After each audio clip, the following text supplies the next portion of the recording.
நீங்க வந்து ஈவிலா கூட இருந்துடலாம், கெட்டாதவனா கூட இருந்துடலாம்.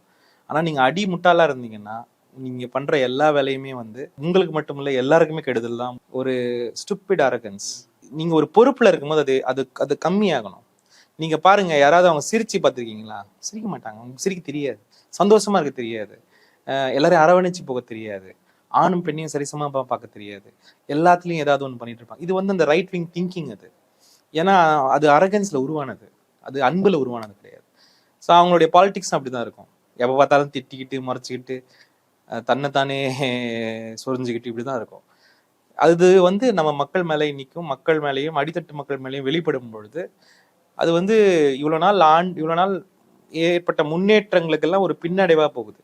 பின்னடைவா போறது ஒரு பக்கம், அவன் வந்து ஒரு கார்னர் செய்யப்படுறான். ஒரு மைனாரிட்டியும் ஒரு தலித்தையும் நீங்க கார்னர் பண்றீங்க. இன்னைக்கு அவனுக்கு எவ்வளவு நாளுக்கு they can survive? You tell me.